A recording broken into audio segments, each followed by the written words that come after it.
কৃষ্ণ শংকৰ গুৰু হৰি ৰাম কৃষ্ণ শংকৰ গুৰু হৰি ৰাম মাধৱ কৃষ্ণ বাপাই সমস্ত আমি দশমৰ পাণ ভাগিলৈ আগবাঢ়িছোঁ। বসুদেৱ নন্দৰ সাক্ষাৎ।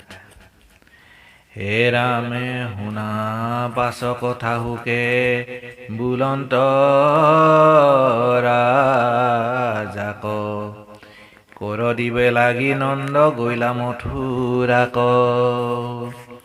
গোৱালগনক গকুলৰ ৰক্ষা দিয়া বুজাইলা বধ খৰি কৰ কংস ৰাইত নিয়া নন্দ আশীবাৰ বসুদেৱে শুনি পাছে গৈলা ৰংগে গোপ নন্দ জুইত ৰহি আছে।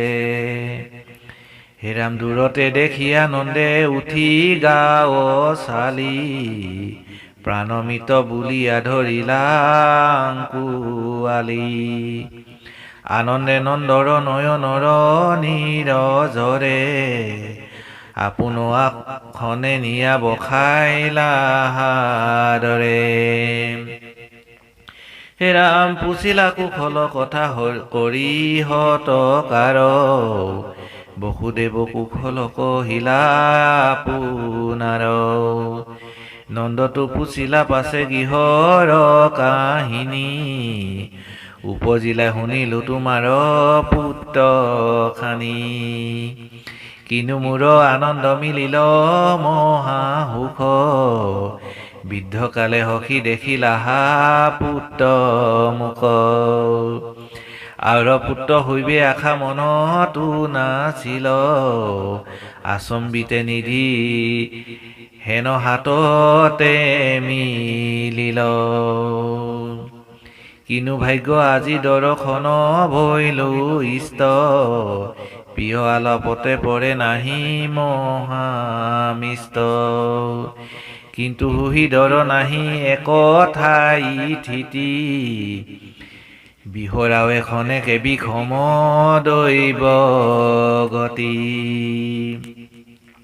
সুন্তৰ বেগত যেন যাই উটি যায় জাজি নিমিষতে অন্তৰে পানীৰ বেগ বাজি হেহি নয় জানা বান্ধৱৰ সমাগমে কুশল কি আছৈ পুত্ৰ ৰাম মাৱে হমে কিবা বলাই বোলে বাপ তোমাক নাজানি পুত্ৰ বুলি তোলা কিবা তোৰা দুয়ো প্ৰাণী পুত্ৰ ভাই যা বিষয়ত মিছা মানি সুখ তাখম্বাৰ বিয়োগে অধিকে মিলে দুখ কংখে মাৰিলে কমূৰ পুত্ৰ ছয় গুটি তাখম্বাৰ সুমৰন্তে তাখম্বাৰ প্ৰাণ যাই ফুটি এতেকে বুলন্ত হুকে গদ গদ মাত নয়নৰ পৰৈ পানী গালে দিলা হাত। কৃষ্ণ বাপাই সমস্ত ৰুক্মণীয়ে ৰজাক কবলৈ আৰম্ভ কৰিলে। কৰ দিবৰ কাৰণে নন্দ মথুৰালৈ গ'ল। সমস্ত গোৱাল সকলৰ হৈ নন্দ ৰজাই কংসক কৰ দিবৰ কাৰণে গৈছিলে।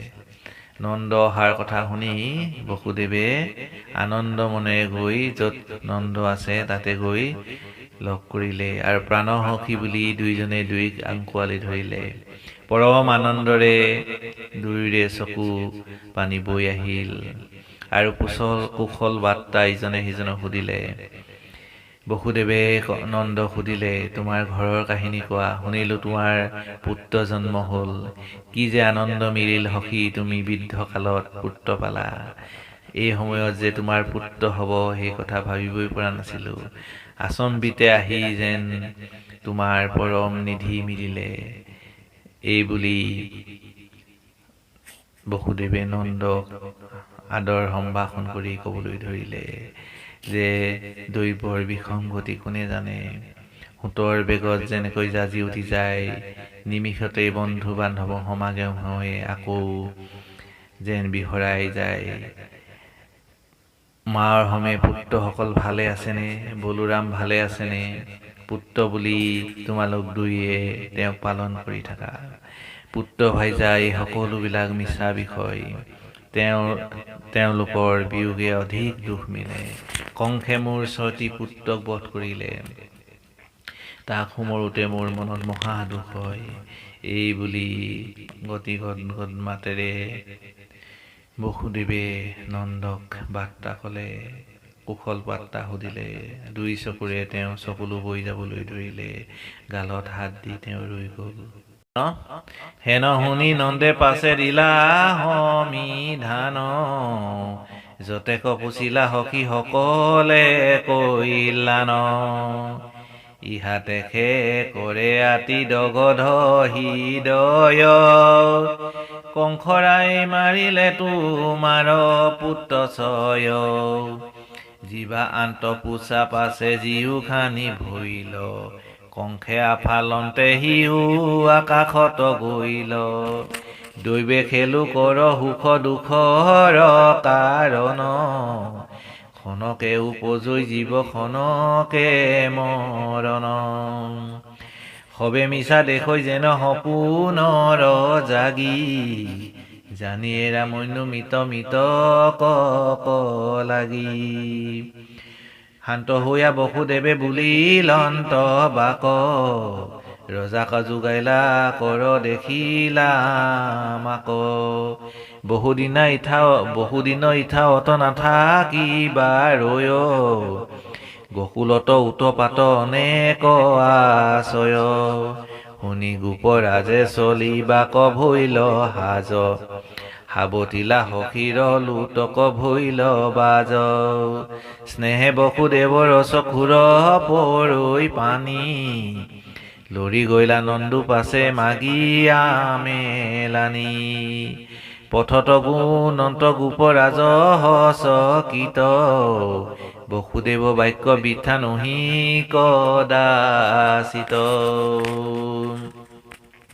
বসুদেৱৰ কথা শুনি নন্দই সমিধান দিলে, সখী যি বাৰ্তা তুমি সুধিছা সকলো কুশলে আছে, কিন্তু এই কথাটো শুনিয়ে বৰ দুখ লাগিছে। তোমাৰ পুত্ৰবিলাকক কংসই বধ কৰিলে। যি এজনী বা কন্যা হৈছিলে তেওঁকো আফালি দিওঁতে আকাশলৈ গুচি গ'ল। দৈৱেহে লোকৰ দুখ সুখৰ কাৰণ, খনকতে জীৱ উপজে খনকে মৰণ। সকলো যেন মিছা, যেন সপোন গুচি যোৱাৰ পিছত সকলো মিছা লগা নিচিনা। সেইকাৰণে মৃত পুত্ৰসকলক লাগে তুমি দুখ সেৱা। শান্ত হৈ বসুদেৱেও ক'বলৈ ধৰিলে, ৰজা কৰ যোগাবলৈ আহি আমাক দেখা পালা, কিন্তু এই ঠাইত বেছি দিন নাথাকিবা, গকুলত অনেক উৎপাত হৈ আছে। এই কথা শুনি নন্দয়ো যাবলৈ ওলাল। দুয়োকে সাৱটি ধৰিলে, স্নেহৰ চকু পানী দুয়োৰে বৈ গ'ল, আৰু নন্দয়ো বিদায় লৈ যাবলৈ ধৰিলে। আৰু বাটত যাওঁতে বসুদেৱৰ কথাসমূহ স্মৰণ কৰি গ'ল, যে মহাভক্ত বসুদেৱে কোৱা কথাবোৰ সঁচা। কৃষ্ণ। পুতনাবধ। হে ৰাম উৎপাত শংকায়ে লৈলা হৰিত হৰণ, শীঘ্ৰে শকত চৰি কৰিলা গমন। গকুলৰ কথা বেশুনাত পৰে, পাঞ্চিলে পুতনাক কংস নিপবৰে। শিশু মাৰি ফুৰৈ গাম নগৰত পখী, বালেক ঘাটনি তাই দাৰুণী ৰাক্ষসী। শ্ৰৱণ কীৰ্তন জৈতে কৃষ্ণ হৰণ কৰে, দৈত্যে ৰাক্ষসী গণে বিঘিনি আচৰে। গকুলত সাক্ষাতে আচন্ত দেৱ হৰি, কি কৰিতে পাৰে তাত চৰি নিশাচৰি। ফুৰন্তে ভ্ৰমন্তে পাছে পুতনা পিশাচি, গকুলত পাইল দিব্য নাৰী বেশে কাচি। ৰাম মালতী ফুলৰ ভিতৰত দিল থোপা, বান্ধি আছে সুন্দৰী উচ্চল কৰি খোপা। উচ্চ কুচ বৃহত নিতম্ব কি খকতি, পিন্ধি নেত হাৰি ফুৰৈ ব্ৰজত পকতি। কুণ্ডলৰ কান্তি চিকিমিকি কৰৈ কেশ হেহি ৰঞ্জি আচৈ মুখ পংকজ বিশেষ হাততে ফুৱাঐ পদ্ম বদন খিত আখিলন্ত লক্ষ্মী যেন স্বামীক দেখিত হাস্য লাস্য কটাক্ষে মহিলা গোপ গোপী নবাধয় কেও ৰূপ দেখি আছৈ চুপি পদূলি পদূলি পুৰৈ চোৱালক চাই পখিল নন্দৰ ঘৰে নিবাৰণ নাই। নন্দই বসুদেৱৰ পৰা বিদায় লৈ ৰথত উঠি গমন কৰিলে। গকুলৰ কথা ইয়াৰ পিছত সুকে ক'বলৈ ধৰিলে যে কংস ৰজাই পুতনাক পঠিয়ালে শিশুবিলাকক মাৰিবৰ কাৰণে। তাই বৰ দাৰুণ ঘাতকী ৰাক্ষস। য'ত ঈশ্বৰৰ গুণ নাম শ্ৰৱণ কীৰ্তন নকৰে তাতে ৰাক্ষসীবিলাকে আচৰণ কৰে। গকুলত ঈশ্বৰ হৰি আছে, তাত কি কৰিব পাৰিব? পুতনা পিশাচীয়ে ভ্ৰমন্তে ফুৰোঁতে গকুল আহি পালে। গকুলত তাই দিব্য নাৰী বেশে সাজি কাচি আহিবলৈ ধৰিলে। সুন্দৰী তিৰোতা হৈ খোপাত মালতী ফুলৰ থোপা দি অতি সুন্দৰভাৱে শাৰী পিন্ধি ব্ৰজত প্ৰকাশ কৰি ফুৰিলে। চিকিমিকি কৰা কেশ, মুখত বিশেষভাৱে হাঁহি লক্ষ্মী যেন স্বামী নাৰায়ণক চাবৰ কাৰণে হাস্যলাস্য কৰি আহিছে। গকুলৰ গোপগোপীসকলে এই সুন্দৰী নাৰীক দেখি মোহিত হ'ল। কোনোৱে তেওঁক বাধা নকৰিলে। পদূলি পদূলি জুমি জুমি পুতনা ৰাক্ষসীয়ে শিশুবিলাকক চাবলৈ ধৰিলে। কৃষ্ণ হে ৰাম পদূলি পদূলি ফুৱৈ চোৱালক চাই পখিল নন্দৰ ঘৰে নিবাৰণ নাই। হে ৰাম দেখিলে শিশুক জাত হোৱা আছে হুতি নজলয় বহ্নি যেন চাই আছে পুতি জগতৰ আত্মা হৰি জানি পুতনাক আখি মুদি ৰহিলানো বুলি কিছু বাক যাক খুজি ফুৰিবো হাততে পাইলো তাক দেখাওঁত আতিশয় শিশুৰ চেষ্টাক আচাৰন্তে ভৰি বুখে কান্দন্ত হৰ্যাত দেখি নিশাচৰি সাখি মেলিলে কহাত হে ৰাম কৃষ্ণক নজানি গোৱালৰ শিশু বুলি দুই হাতে সাৱটি কোলাত লৈলা তুলি যেনে মোৰহে জৰি বুলিলে ধৰিলে সাপ নুবুজিলা একোজনে ৰাক্ষসীৰ কাপ যশোদা ৰোহিণী পুতনাৰ উপচাই বান্ধিবে নোৱাৰি ভৈলা তবধ পৰাই শিশুক মাৰিবে নিশা শৰীৰ যতন কৃষ্ণৰ মুখত দিলা বিষময় স্তন আতি ধৰি মুখে হৰি কোপে হুপিলন্ত স্তন সমনিতে তাইৰ পান হুকিলন্ত হে ৰামে হাতে হেমপচয় মৰ্ম ছেদ পীড়া পাই এৰেৰ বুলি আতি পিশাচি চেঞ্চাই খামিল হৰিৰ আতি ক্ষয় হাত ভৰি চকু ওলটায় কান্দে ঘূৰণি খাচৰি মৰু মৰু বুলি ঘূৰতে জিল আতাস তৈলোক লোকৰ লাগিল মহাত্ৰাস হে ৰামে স্বৰ্গ মত্য পতালয় একত্ৰে হুয়ালৰে ভুই গল সৰ্বলোকে ভুলে বৰ্জ পৰে স্তনৰ পীড়াত তাইৰ হৰাইল চেতনা বেন্তবাই নিজ ৰূপে পৰিল পুতনা যেন বৰ্জপাতে নিপতিলা বিত্তাসুৰ তলবল কৰিয়া কম্পিল গোপপুৰ দেৰ পহৰৰ পথ জুৰি কলে বৰ চূৰ্ণাকৃত কৰিলে বৃক্ষ নিৰন্তৰ কৃষ্ণ পাপ সমস্ত মাতৃ সমস্ত আপোনাক সকলোৱে জানে পুতনা কেনেকৈ বধ কৰিলে। এই পুতনাই আহি কৃষ্ণক গোপৰ শিশু বুলি জগতৰ যে ঈশ্বৰ তেওঁৰ যে যম এই কথা নাজানি আঁকি তুলি ল'লে। কোনেও তেওঁক বাধা কৰিব পৰা নাই। বিষ লগোৱা স্তন শিশু কৃষ্ণৰ মুখত দিলে, আপোনাক সকলোৱে জানে। আৰু কৃষ্ণয়ো একে হোহায়ে পুতনাৰ প্ৰাণ শুহি পেলালে। চকু ওলোটাই ঘূৰ নিশাচৰিয়ে নিজৰ ৰূপ লৈ বৃহৎ আকাৰ পুতনাৰ ৰূপ লৈ বাগৰি পৰিল। তাই গাৰ ভৰত গছ গছনি সকলো ভাগি চুৰমাৰ হ'ল, যেন বজ্ৰহে পৰিল। সমস্ত গকুল তলবল কৰিলে। স্বৰ্গ পৰ্যন্ত সমস্ত পৃথিৱীতে এই পুতনা পৰাৰ কম্পনত কম্পমান হৈ গ'ল। হে ৰাম ঘোৰ ৰূপ দেখি প্ৰজা কৰৈ ওখ মিখ, তৰিয়া চৈদান্ত যেন লাংগলৰ ইখ। হে ৰাম নাকৰ ভিতৰ যেন পৰ্বত গহ্বৰ, ভয়ংকৰ শিলা সম তনু থুলন্তৰ। আতি কুৰ কুটা কেশ বিকট কুৰূপ, চক্ষুৰ কুটৰ যেন দুই অন্ধকূপ। হে ৰাম হাত ভৰি তৰিয়া চৈ যেন ৰাজআলি, শুকান পুখুৰী যেন পেট আছে খালি। ঘোৰ ৰূপ দেখি গোপ গোপী ভৈল তাক, নিহালিছা হৈ পিখা চিৰ চাপি পাখ। তাইৰ হৃদয়তে পাছে কৃষ্ণক দেখিলা, কিৰণতে আচন্তে ৰংগে কৰি মহালীলা। দেখি গোপগণে ধৰিলে আঠে বাঠে, ৰাখিলো বুলি থুথুৱাই মাথে।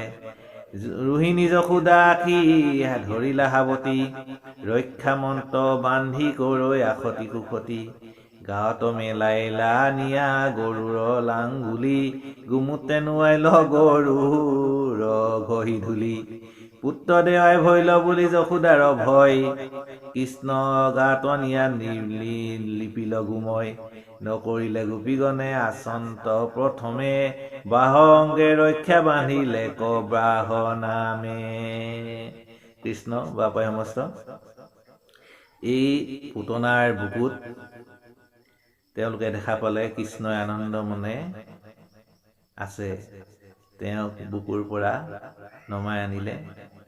যশোদা ৰোহিণীয়ে তেওঁক সাৱটি ধৰিলে আৰু ৰক্ষা মন্ত্ৰ মাতি তেওঁক ৰক্ষা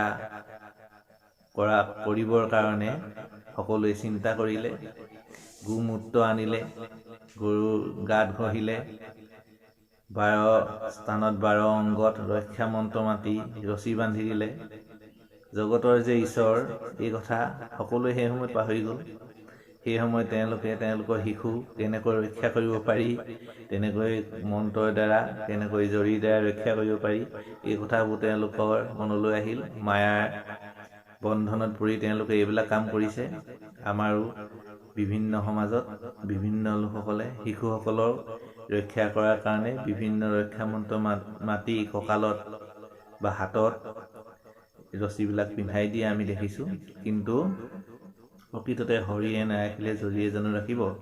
এই কথাটো আমি জানিব লাগে। এইবিলাক চব মায়াৰ ৰচনা। এইসমূহ কৰিলেও এইসমূহে কেতিয়াও ৰক্ষা কৰিব নোৱাৰে। জগতৰ ঈশ্বৰক অপকাৰ কোনে কৰিব পাৰে? এই কথাটো আমি সকলোৱে জানি আছোঁ। তথাপিতো এই মায়াৰ যি বন্ধন, এই বন্ধনসমূহ কৃষ্ণৰ লীলাৰ মাজেৰে আমাক দেখুৱাই আছে।